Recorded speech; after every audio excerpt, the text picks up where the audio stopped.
नमस्कार, मी संदीप देसाई. नमस्ते महाराष्ट्रामध्ये आपल्या सगळ्यांचं स्वागत. सुरुवात करणार आहोत वेगवान घडामोडींना. दक्षिण काश्मीरमधल्या यरवान भागामध्ये लष्करानं मोठी कारवाई केली. या कारवाईमध्ये शोपियानमध्ये 2 दहशतवाद्यांना कंठस्नान घालण्यात आलंय. लोकसभा निवडणुकीसाठी महाराष्ट्रात 4 टप्प्यांमध्ये मतदान होत असल्यानं प्रत्येक टप्प्यात 2 अशा रीतीनं पंतप्रधान नरेंद्र मोदी यांच्या 8 सभा घेण्याच्या दृष्टीनं प्रदेश भाजपनं नियोजन केलंय. सभा कुठे घ्यायच्या आणि त्यात वाढ करण्याबाबत अंतिम निर्णय खुद्द पंतप्रधानच घेणार आहेत. भिवंडी लोकसभा मतदारसंघातील युतीमध्ये गेल्या 4.5 वर्षांपासून असलेला वाद आणि शिवसैनिकांवर झालेल्या अन्यायाबाबत पालकमंत्री एकनाथ शिंदेंनी भाजपचे उमेदवार कपिल पाटील यांना चांगलेच खडेबोल सुनावलेत. भिवंडी शहरातल्या महायुतीच्या मेळाव्यात ते बोलत होते. पालकमंत्री शिंदेंचं भाषण सुरू होताच भाजप पदाधिकाऱ्यांनी काढता पाय घेतला. अशोक चव्हाण यांच्या उमेदवारीविषयी घेण्यात आलेले 3ही आक्षेप फेटाळण्यात आले. जिल्हाधिकाऱ्यांनी दिलेल्या निकालानंतर ही माहिती देण्यात आली आहे. प्रीतम मुंडेंनी स्वर्गीय गोपीनाथ मुंडेंच्या नावाचा राजकीय फायद्यासाठी वापर केल्याचा आक्षेप घेण्यात आला होता. मात्र प्रीतम यांच्या अर्जावरील आक्षेप फेटाळण्यात आलाय. त्यामुळे प्रीतम मुंडेंवरचं मोठं संकट दूर झालंय. प्रीतम मुंडेंच्या उमेदवारी अर्जावर फेसबुकवरून आक्षेप घेणाऱ्या कार्यकर्त्याला भाजपच्या कार्यकर्त्यांनी जबर मारहाण केली आहे. बीड जिल्हाधिकारी कार्यालयामध्ये हा सगळा प्रकार घडलाय. प्रीतम मुंडेंना क्लीन चिट मिळाल्यानंतर भाजपच्या कार्यकर्त्यांनी जोरदार जल्लोष केला. यावेळी घोषणाबाजी करून कार्यकर्त्यांनी जोरदार घोषणाबाजी करून परिसर दणाणून सोडला, तर फटाके फोडून आनंद साजरा केला. तर दुसरीकडे दादासाहेब मुंडे याला मारहाण करण्यात आलेल्या भाजपच्या कार्यकर्त्यांना पकडण्याची आणि रातोरात तडीपार करण्याची मागणी विरोधी पक्षनेते धनंजय मुंडे यांनी केली आहे. वंचित बहुजन आघाडी भाजपनं स्पॉन्सर केली असा गंभीर आरोप पृथ्वीराज चव्हाणांनी केलाय. ते आमच्या न्यूजरूम चर्चा या विशेष कार्यक्रमात बोलत होते. रणजितसिंह मोहिते पाटलांचा भाजपमध्ये प्रवेश झाला असला तरीही भाजपनं अद्यापही उमेदवाराच्या नावाची घोषणा केलेली नाही आहे. त्यामुळे विजयसिंह मोहिते पाटलांचं नाव पुन्हा चर्चेत आलंय. मात्र आपण निवडणूक लढवणार नसल्याचं मोहिते पाटलांनी स्पष्टीकरण दिलंय. सांगली भाजपातले सगळे वाद मुख्यमंत्र्यांसमोर 5 मिनिटात मिटतील असा दावा खासदार आणि भाजपचे सांगलीचे उमेदवार संजय काका पाटलांनी केला. इतकंच नाही तर पक्षांतर्गत वाद हा आपल्या रणनीतीचा भाग होता असं म्हणत त्यांनी गुगली टाकली आहे. बारामतीतून सुप्रिया सुळेंचा 1 लाखांपेक्षा अधिक मतांनी पराभव होईल असं भाकीत भाजप शिवसेना महायुतीचे पश्चिम महाराष्ट्राचे प्रचार प्रमुख संजय काकडेंनी केलंय. पुणे महापालिकेमध्ये भाजप सत्तेत येईल हे काकडेंचं भाकीत खरं ठरलं होतं. त्यामुळे त्यांची भाकीतं कायम चर्चेत असतात. बारामती येथून भाजपनं कांचन कुल यांना उमेदवारी दिली आहे. कांचन कुल यांनी बारामतीमध्ये सभा घेतली आणि यामध्ये त्यांनी कार्यकर्त्यांसमोर पहिलं भाषण केलं.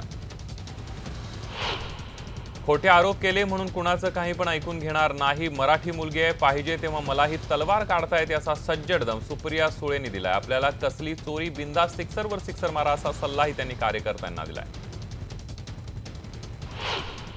मावळ मतदारसंघात राष्ट्रवादीचे उमेदवार पार्थचा प्रचार जो आहे तो जोरदार सुरू आहे. पार्थनं सीएसएमटी ते पनवेल लोकलनं प्रवास केला. यावेळी त्यानं लोकांच्या समस्या जाणून घेतल्या.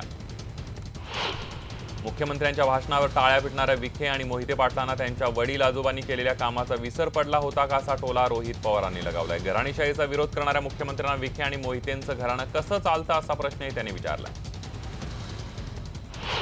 मावळ लोकसभा मतदारसंघातील राष्ट्रवादीचे उमेदवार पार्थ पवार यांनी प्रचारात आघाडी घेतल्याचं पाहायला मिळतंय. मात्र काँग्रेसच्या पदाधिकाऱ्यांनी पार्थ यांच्यासोबत काम न करण्याचा निर्णय घेतल्याची धक्कादायक बाब समोर आली आहे. दिवंगत माजी केंद्रीय मंत्री बॅरिस्टर AR अंतुले यांचे पुत्र नवीद अंतुले यांनी शिवसेनेमध्ये प्रवेश केलाय. नवीद अंतुले यांच्या शिवसेना प्रवेशामुळे सुनील तटकरे यांना मोठा धक्का बसण्याची शक्यता आहे.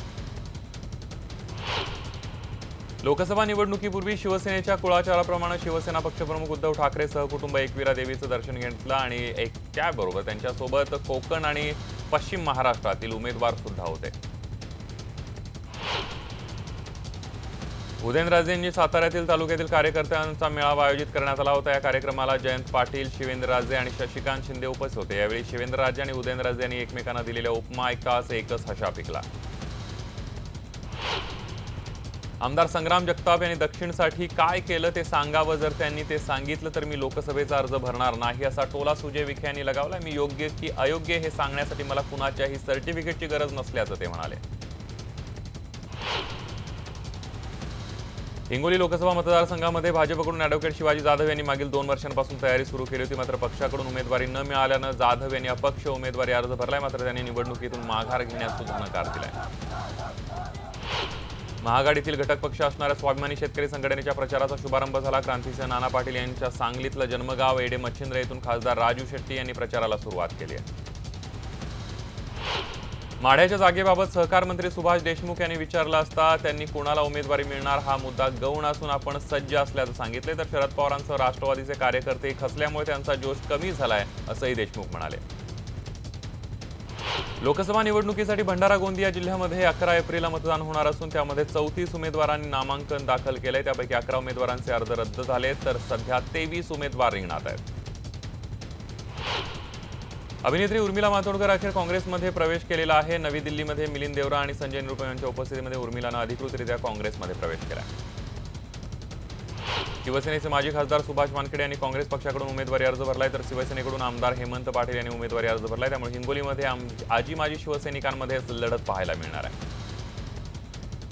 धुळे लोकसभा मतदारसंघातून संरक्षण राज्यमंत्री डॉक्टर सुभाष भामरे उमेदवार आहेत। मालेगावच्या मध्य आणि बाह्य विधानसभा मतदारसंघातील भाजप शिवसेना कार्यकर्त्यांमध्ये असलेला दुरावा दूर करण्यासाठी किंवा कमी करण्यासाठी मालेगावमध्ये युतीच्या महामेळाव्याचं आयोजन करण्यात आलं होतं।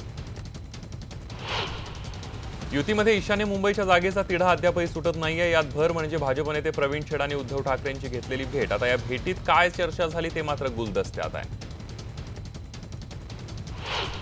बारामतीच्या खासदार सुप्रिया सुळे यांनी मुख्यमंत्री देवेंद्र फडणवीस यांचं नाव न घेता त्यांना सज्जड दम दिलाय। दौंड, बारामती, इंदापूर हे आमचं कुटुंब आहे। आज माझी जी ओळख आहे ती या मतदारसंघामुळे आहे, त्यामुळे तुम्ही आमच्या घरात येऊन भांडणं लावण्याचा प्रयत्न करू नका असा इशारा त्यांनी दिलाय। माजी केंद्रीय गृहमंत्री आणि काँग्रेसचे ज्येष्ठ नेते शिवराज पाटील चाकूरकर यांनी मिशन शक्तीच्या यशस्वीतेवर मोदींचं अभिनंदन केलंय, तर एअर स्ट्राईकवरून प्रश्नचिन्ह देखील उपस्थित केले। मृतांचा 350 आकडा आला कुठून असा सवाल त्यांनी उपस्थित केलाय।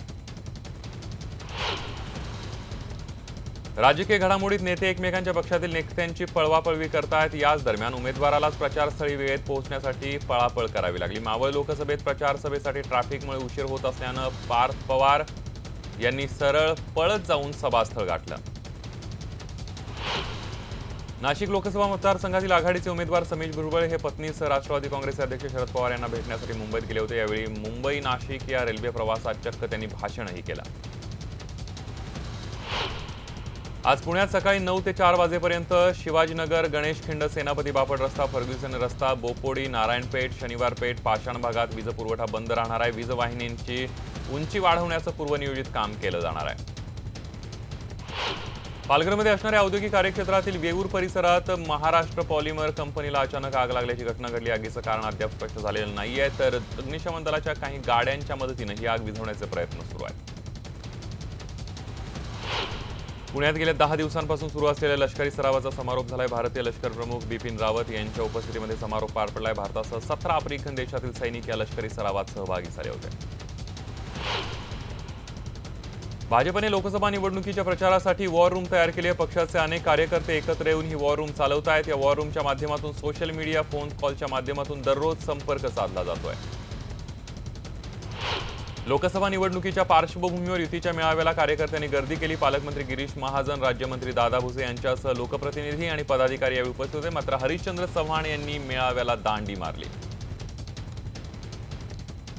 विरोधी पक्षनेते राधाकृष्ण विखे पाटील यांनी अहमदनगरमध्ये खासदार दिलीप गांधी यांची भेट घेतली। उमेदवारी न मिळाल्यानं खासदार दिलीप गांधी नाराज आहेत। त्या पार्श्वभूमीवर ही भेट घेतल्याचं कळतंय। पुणे मुंबई एक्सप्रेसवेवर कमान बसवण्याचं काम हाती घेण्यात आलंय। त्यामुळे मुंबईकडे येणारी एक मार्गिका आज 2 तासांसाठी बंद ठेवण्यात येणार आहे। परिणामी प्रवाशांना पर्यायी मार्ग उपलब्ध करून देण्यात आलाय। माहेरची साडी, आत्मविश्वास, दोघी अशा गाजलेल्या चित्रपटांचे छायादिग्दर्शक चारुदत्त तुखंडे यांचं पुण्यात अल्पशा आजारानं निधन झालं। ते 65 वर्षांचे होते। त्यांच्या मागे पत्नी, मुलगा आणि मुलगी असा परिवार आहे। बारामती नगर परिषदेवर दरोडा पडल्याची घटना घडली आहे। पाणीपट्टी, घरभाडे, शासकीय भरणा अशा वेगवेगळ्या विभागातील साधारणतः 15 लाखांची रक्कम चोरून चोरटे पसार झालेत। महिलेच्या पोटातून तब्बल 6.5 किलो वजनाचा गोळा काढण्यात आलाय। कल्याणच्या एका खासगी रुग्णालयामध्ये शस्त्रक्रिया करण्यात आली। शस्त्रक्रिया करण्यात आलेल्या महिलेच्या पोटात 1 महिन्यापासून दुखत होतं।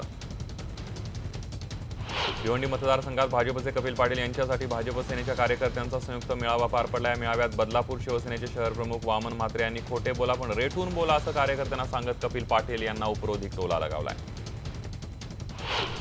नालासोपाऱ्यातल्या संतोष भवन या परिसरामध्ये चॉकलेटचं आमिष दाखवून एका 6 वर्षांच्या मुलीचं अपहरण करून तिच्यावर अत्याचार केल्याची घटना घडली आहे। दरम्यान या प्रकरणी पोलिसांनी एका संशयिताला ताब्यात घेतलाय। 2 दिवस 40 अंश सेल्सिअसच्या तडाख्यानंतर मुंबईकरांना तापमानाच्या तडाख्यातून थोडा दिलासा मिळालाय। वातावरणात 2 दिवसांच्या तुलनेमध्ये आर्द्रता वाढलेली असली तरी गरम आणि कोरड्या हवेनं हैराण झालेल्या मुंबईकरांना थोड्या गार वाऱ्याची सुखद जाणीव झाली आहे। पोलिसांनी बारमध्ये घुसून व्यापाऱ्याला अमानुष मारहाण केल्याचा प्रकार उल्हासनगरमध्ये घडलाय। कुठलंही कारण नसताना ही मारहाण झाल्याचा पीडित व्यापाऱ्याचा आरोप असून दोषी पोलिसांवर कारवाईची मागणी त्यांनी केली आहे। मुंबईतील मुजोर रिक्षा आणि टॅक्सींविरोधात आरटीओनं सुरू केलेल्या धडक मोहिमेमध्ये पहिल्याच महिन्यात 460 चालकांविरोधात परवाने रद्द करण्यात आले। यातील 300हून अधिक परवाने कायमस्वरूपी रद्द करण्यात आले। पर्यटन, मनोरंजन, निसर्गरम्य ठिकाणी सहल नेण्यास कारवाईचे आदेश असल्यामुळे बहुतांश शाळांनी सहली रद्द केल्या। त्याचा फटका एसटीला बसला असून गतवर्षीच्या तुलनेमध्ये यंदा 9300 एसटींचं आरक्षण रद्द झालं। महामंडळाला 44 कोटींचा फटका बसलाय। कुर्ला प्रकरणानंतर मध्य रेल्वेनं खुल्या सरबत विक्रीवर बंदी घातली। आरोग्याला घातक ठरणारे लिंबू सरबतच नव्हे तर कालाखट्टा, ऑरेंज ज्यूस ही पेय देखील रेल्वे स्थानकातील स्टॉल्समधून हद्दपार होणार आहेत। छत्रपती शिवाजी महाराज टर्मिनस इथल्या पुलाच्या दुर्घटनेनंतरही मुंबईकरांवर धोकादायक पुलांची टांगती तलवार आहे। कारण पूल विभागात मुख्य जबाबदारी पार पाडणाऱ्या तांत्रिक अभियंत्यांनाच निवडणुकीच्या कामासाठी जुंपण्यात आल्यानं पुलांची सर्व कामं 3 महिने खोळंबणार आहेत।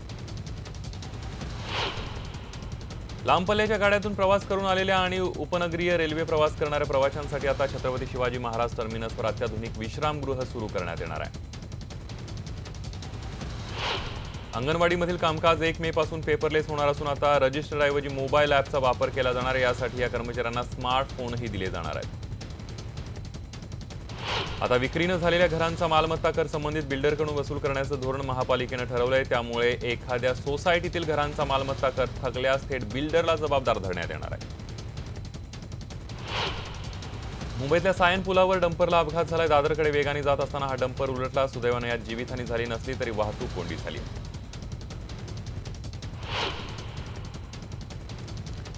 केडीएमसीमध्ये लेखा अधिकारी केबी गर्जे यांना ठेकेदारांची बिलं काढण्यासाठी शिवसेना कार्यालयात ठार मारण्याची धमकी दिल्याचा आरोप नगरसेवक मोहन उगले यांच्यावर लावण्यात आला। या आरोपानंतर पोलिसांकडून पुढील तपास सुरू करण्यात आला। वांगणी रेल्वे स्थानकावर एकच पादचारी पूल असल्यानं प्रवाशांची प्रचंड गैरसोय होते। त्यामुळे शेकडो प्रवाशांना रेल्वे रूळ ओलांडून धोकादायकरित्या प्रवास करावा लागतो। यामध्ये अनेकांना आपले प्राण गमवावे लागले। संजय गांधी राष्ट्रीय उद्यानात केलेल्या सर्वेक्षणामध्ये एकूण 47 बिबट्यांचं अस्तित्व असल्याचं समोर आलंय। कॅमेरा ट्रॅपमध्ये आलेल्या फोटोनुसार यामधील 22 बिबट्यांचे फोटो याआधीच 2015 आणि 2017च्या दोन्ही सर्वेक्षणात आले नव्हते। तंत्रज्ञानाचा भरणा असताना आणि पुलांची संयुक्तपणे नियमित संरचनात्मक पाहणी केली जात असल्याचा दावा करून सुद्धा पूल का कोसळतात असा सवाल उच्च न्यायालयानं पालिका आणि रेल्वे प्रशासनाला केला। दोन्ही यंत्रणातील समन्वयाच्या अभावामुळे या दुर्घटना घडत असल्याचे तासेरे न्यायालयाने ओढले। जे रुग्णालयामध्ये वर्षाकाठी 17,000हून अधिक रक्ताच्या पिशव्यांचा पुरवठा करणाऱ्या रक्तपेढीची पूर्ती वाताहत झाली। रक्ताच्या विविध चाचण्या करणारी बहुतेक उपकेंद्र जी आहेत उपकरणं ती बंद पडल्यामुळे कारभार चालवायचा कसा असा प्रश्न डॉक्टरांना पडलाय। कृत्रिमरित्या पिकवलेल्या आंब्यांची विक्री सुद्धा मोठ्या प्रमाणावर केली जाते। परिणामी ग्राहकांनी जागरूक राहावं, आंबे खरेदी करावे यासाठी अन्न आणि औषध प्रशासनानं जनजागृती मोहीम सुरू केली आहे। पंतप्रधान नरेंद्र मोदींनी मिशन शक्ती संदर्भात देशाला उद्देशून केलेल्या संबोधनाविषयी निवडणूक आयोगानं चौकशी आदेश दिले। देशात निवडणूक आचारसंहिता लागू असून मोदींच्या या संबोधनामुळे आचारसंहितेचा भंग तर झाला नाही ना याची चौकशी केली जाणार आहे। तर मोदींच्या घोषणेनंतर राहुल गांधींनी एक खोचक ट्विट केलंय। डीआरडीओला शुभेच्छा आणि मोदींना जागतिक रंगभूमी दिनाच्या शुभेच्छा असं राहुल गांधींनी म्हटलंय। मनसे अध्यक्ष राज ठाकरे यांनी मिशन शक्तीबद्दल शास्त्रज्ञांचं कौतुक केले। मात्र त्यावेळी त्यांनी मोदींवर टीकाही केली। उपग्रह पाडला याबद्दल शास्त्रज्ञांचं कौतुक आहे, मात्र नरेंद्र मोदींना देशाला संबोधित करण्याची गरज काय असा सवालही त्यांनी उपस्थित केला। भारताकडून क्षेपणास्त्राद्वारे एक उपग्रह पाडण्यात यश आलं याची माहिती पंतप्रधानांनी दिली आहे। तर महसूल मंत्री चंद्रकांत पाटील यांनी मात्र भारतानं पाकिस्तान किंवा चीन या देशांचं सॅटेलाइट पाडल्याची शक्यता वर्तवली आहे। काँग्रेसच्या सरचिटणीस प्रियंका गांधींचा 3 दिवसांचा प्रचार दौरा सुरू आहे। त्यांनी अमेठीतल्या मुसाफिरखाना आणि इनाहूनमध्ये प्रचार केला। आज त्यांचा संपूर्ण दिवस रायबरेलीमध्ये असणार आहे। 3ऱ्या दिवशी त्या अयोध्येत असतील। आगामी लोकसभा निवडणुकीमध्ये काँग्रेसचा विजय होणार आणि राहुल गांधी देशाचे पंतप्रधान होतील असं भाकीत प्रियंका गांधींनी वर्तवलंय. 2022च्या विधानसभा निवडणुकीत उत्तर प्रदेशात काँग्रेसचं सरकार आणण्याची जबाबदारी आपल्यावर देण्यात आल्याचंही त्या म्हणाल्या. काँग्रेस अध्यक्ष राहुल गांधींची एक वेगळी बाजू समोर आली आहे. दिल्लीच्या हुमायूं रोडवर एका पत्रकाराचा अपघात झाला. राहुल यांचा ताफा तिथूनच जात होता. त्यांनी ताफा थांबवला, पत्रकाराला आपल्या गाडीत बसवलं आणि त्याला एम्समध्ये नेलं. देशाचे पहिले लोकपाल अध्यक्ष न्यायमूर्ती पी.सी. घोष यांनी नवी दिल्लीमध्ये लोकपालच्या 8 सदस्यांना शपथ दिली आहे. न्यायमूर्ती बाबासाहेब भोसले, न्यायमूर्ती प्रदीप कुमार मोहंती यांच्यासह या समितीमध्ये आणखी 6 जणांचा समावेश आहे. मगोपातून भाजपात आलेल्या दीपक पावसकर यांनी मध्यरात्री मंत्रिपदाची शपथ घेतली आहे. शपथविधीच्या वेळी मुख्यमंत्री डॉक्टर प्रमोद सावंत आणि इतर मंत्री उपस्थित होते. पानसरे यांच्या हत्येतील 2 संशयित फरार आरोपींची माहिती देणाऱ्या सीआयडीनं बक्षीस रकमेमध्ये 5 पट वाढ केली. यापूर्वी माहिती देणाऱ्याला 10 लाखांचं बक्षीस जाहीर करण्यात आलं होतं, मात्र आता 50 लाख रुपये केल्याची माहिती मिळते आहे. मुंबई आणि दिल्ली दरम्यानची विमानसेवा 2018मध्येही जगातील 3ऱ्या क्रमांकाची व्यस्त सेवा ठरली आहे. गेल्या वर्षी या 2 शहरांदरम्यान एकूण 45,188 विमानांची उड्डाणं झाली आहेत. अमेरिकेतील फ्लोरिडा इथलं वीज उपकेंद्र आगीत जळून खाक झालंय. आगीमुळे जवळपास 33,000 घरातला वीज पुरवठा खंडित झाला. आग नेमकी कशामुळे लागली याचा तपास सुरू आहे. सिंगापूर इथल्या ग्रँड हयात या पंचतारांकित हॉटेलला भीषण आग लागली आहे. अग्निशमन दलानं तातडीनं कारवाई करत जवळपास 500 लोकांना सुखरूप बाहेर काढले. आगीत हॉटेलमधला 2रा मजला जळून खाक झालाय. थंडीत जाऊन आता जपानमध्ये वसंत ऋतूचं आगमन झालेलं आहे. राजधानी टोकियोमध्ये चेरी ब्लॉसमचा बहर दिसून येतोय.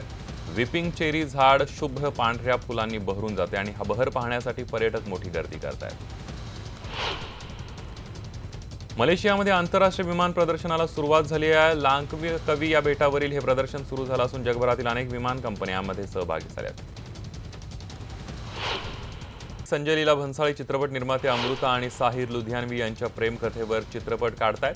या चित्रपटासाठी अभिषेक बच्चन आणि तापसीची निवड झाल्याची चर्चा होती, मात्र आता या चित्रपटात तापसीच्या जागी दीपिका पदुकोण झळकणार आहे. मलायका अरोरा आणि अर्जुन कपूर पुढील महिन्यामध्ये विवाह बंधनात अडकणार आहेत अशा चर्चा होत्या. या दोन्ही जोडप्यांच्या निकटवर्तीयांनी या चर्चांना दुजोरा दिला असून ही जोडी एप्रिल महिन्यामध्ये विवाह बंधनात अडकणार असल्याचं म्हटलं जात आहे. घर देण्याच्या नावाखाली हजारो लोकांची फसवणूक करणाऱ्या आम्रपाली समूहाविरोधात भारतीय क्रिकेट संघाचा माजी कर्णधार महेंद्रसिंग धोनी यांनी सर्वोच्च न्यायालयामध्ये धाव घेतली. आम्रपाली ग्रुपने आपले 40 कोटी रुपये थकवल्याचा आरोप धोनीनं केला. रॉबिन उत्तप्पा आणि नितीश राणा यांच्या अर्धशतकी खेळीमुळे कोलकाता नाईट रायडर्सनं किंग्ज 11 पंजाबवर 28 धावांनी विजय मिळवलाय. कोलकाताने पंजाबला विजयासाठी 219 धावांचं आव्हान दिलं होतं, मात्र पंजाबला 20 षटकांमध्ये 4 बाद 190 धावा एवढीच मजल मारता आली. या काही घडामोडींचं बुलेटिनमध्ये इथंच थांबूया. ताज्या बातम्यांसाठी पहा फक्त न्यूज 18 लोकमत.